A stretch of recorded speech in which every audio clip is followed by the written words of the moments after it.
उत्तर प्रदेश की 25 बड़ी खबरें। प्रयागराज महाकुंभ सन 2026 के अभ्यास तैयारियों और बजट। उत्तर प्रदेश में सरकार प्रयागराज में आयोजित होने वाले महाकुंभ को सन 2026 तक अब तक सबसे बड़ा अभ्यास आयोजन बनाने की दिशा में तेजी से काम कर रही है। आज मुख्यमंत्री योगी आदित्यनाथ ने आयोजन से जुड़े विभिन्न विभागों के साथ एक उच्च स्तर बैठक की, जिसमें कुंभ क्षेत्र के बुनियादी ढांचे के विकास के लिए भारी भरकम बजट के लिए संगठन बैठक की। इस बार महाकुंभ का क्षेत्रफल पिछली बार से तुलना की काफी बढ़ा गया है, ताकि दुनिया भर के आने वाले करोड़ों श्रद्धालुओं को रहने में आगमन की सुविधा हो। संगम तट पर पक्के घाटों का निर्माण, सड़कों का चौड़ीकरण और स्थायी टेंट की सिटी निर्माण का कार्य सुविधा स्तर पर जारी है। श्रद्धालुओं की सुरक्षा के लिए अत्याधुनिक तकनीकी और ड्रोन कैमरे का उपयोग किया जारी है। गंगा को पूरी तरह से सुरक्षित और अविरल बनाया है। परिवहन की तरफ से लेकर ट्रीटमेंट प्लांटों को भी सक्रिय कर दिया गया है। परिवहन विभाग के कुंभ के दौरे हजारों की संख्या के नई बसें और स्पेशल ट्रेनों चलाने की योजना बनाई है।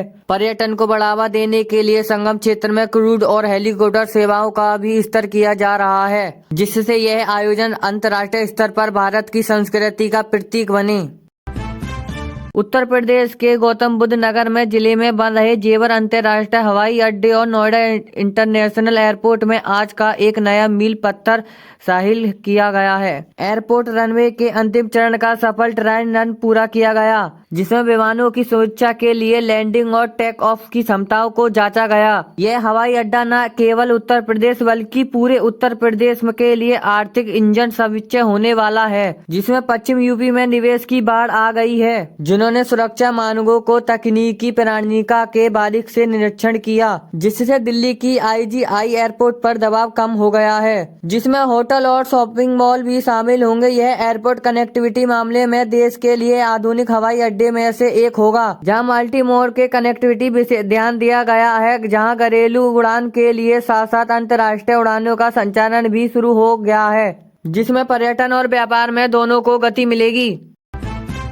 अयोध्या में राम मंदिर में उद्घाटन के बाद श्रद्धालुओं की संख्या में लगातार हो रही वृद्धि को देखते हुए आज नई सुरक्षा नियमावली जारी की गई है। मंदिर के परिसर और उसके आसपास के संवेदनशील क्षेत्रों की सुरक्षा के लिए संपूर्ण इंतजाम किया गया है, जिसमें CRPF और उत्तर प्रदेश पुलिस के विशेष टुकड़ियों में तैनात किया गया है। श्रद्धालुओं की सुविधा के लिए संगम दर्शन के लिए नए स्टाफ बनाए गए हैं, ताकि किसी को लंबी कतार पर अधिक समय का इंतजाम न करना पड़े। आर्टिफिशियल इंटेलिजेंस आधारित कैमरों का एक नेटवर्क पूरे मंदिर क्षेत्र में निगरानी कर रहा है, जो सभी गतिविधियों को तुरंत पहचानने में समझ है। प्रशासन ने मंदिर जाने वाले रास्ते पर भीड़ और प्रबंध के लिए अतिरिक्त और वॉच टावर भी लगाए हैं। दर्शनार्थियों के लिए पीने के लिए पानी, विश्राम गृह और सुरक्षा केंद्र के लिए संख्या भी बढ़ा दी गई है। सरयू नदियों के घाटों पर विशेष कार्यकर्ता बढ़ती जा रही है, क्योंकि बड़ी संख्या में भक्त स्नान के बाद मंदिर पहुंचते हैं। अयोध्या आने वाले विदेशी पर्यटन की बढ़ती संख्या देखते हुए प्रशासन ने गाइड की ट्रेनिंग के लिए एक नया कार्यक्रम शुरू किया है। आने वाले दिनों में उत्सवों के दौरान भीड़ और बढ़ने की संभावना है, जिससे के लिए कंट्रोल रूम से 24 घंटे सक्रिय रखा जाएगा। उत्तर प्रदेश माध्यमिक शिक्षा परिषद यूपी बोर्ड के सन 2026 में यूपी बोर्ड परीक्षा को लेकर आज अपनी नई गाइडलाइन को समीक्षा केंद्रों की सूची जारी है। इस बार बोर्ड के नकल के लिए विभिन्न परीक्षा समीक्षा करने के लिए जीरो टॉपलेशन की नीति अपनाई गई है और सभी केंद्रों में वॉइस रिकॉर्ड करने वाले CCTV कैमरा अनिवार्य कर दिए गए हैं।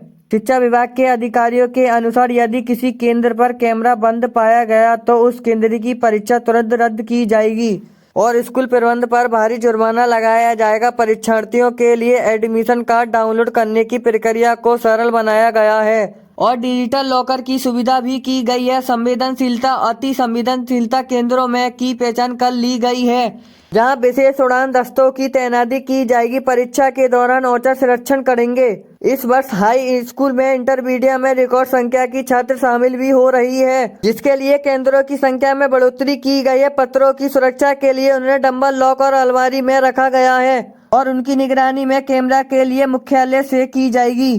सरकार का लक्ष्य परीक्षा को पूरी पारदर्शिता सुरक्षा के साथ संपन्न करना है, ताकि मेधावी छात्र के साथ न्याय हो सके। उत्तर प्रदेश में राजधानी लखनऊ के निवासियों के लिए आज एक बड़ी खुशखबरी आई है, जहां मेट्रो रेल के दूसरे चरण के विस्तार से आधिकारिक मंजूरी मिल गई है। इस नए रूट की तरह मेट्रो अब चारबाग के लेकर बस्तर कुंज के लिए एक इलाकों में जोड़ी गई है, जिससे शहर की यातायात व्यवस्था में बड़ा सुधार होगा। आज परिवहन विभाग में मेट्रो के रेलवे कॉर्पोरेशन LMRC के बीच बैठक में फंड की उपलब्धता में निर्माण कार्य शुरू करने की समीक्षा पर चर्चा हो गई है। यह नया कॉरिडोर पुरानी लखनऊ से भीड़भाड़ वाले इलाकों से होकर गुजरेगा, जिससे चौक ठाकुरगंज और दुबका क्षेत्रों में लोगों की राहत मिलेगी। इस प्रोजेक्ट के कुल लागत करोड़ों में अंकित की गई है, जिसका एक ही हिस्सा केंद्र सरकार को, दूसरा हिस्सा राज्य द्वारा वहन की जाएगी। मेट्रो के इस विस्तार में सड़कों पर वाहनों का दबाव कम होगा, वायु प्रदूषण के स्तर पर गिरावट आने वाली उम्मीद है। स्टेशनों का निर्माण इस तरह किया जाएगा कि वे स्थानीय कला को, संस्कृति को दर्शाते हुए, इसके साथ ही यात्रियों की सुरक्षा के लिए स्टेशनों पर आधुनिक स्टैंडिंग मशीनों की सुरक्षा तैनाती रहेगी। इस परियोजना को समय सीमा के भीतर पूरा करने के लिए निर्माण एजेंसियों को निर्देश दिए गए हैं, ताकि जल्दी से लोग इसका लाभ उठा सकें।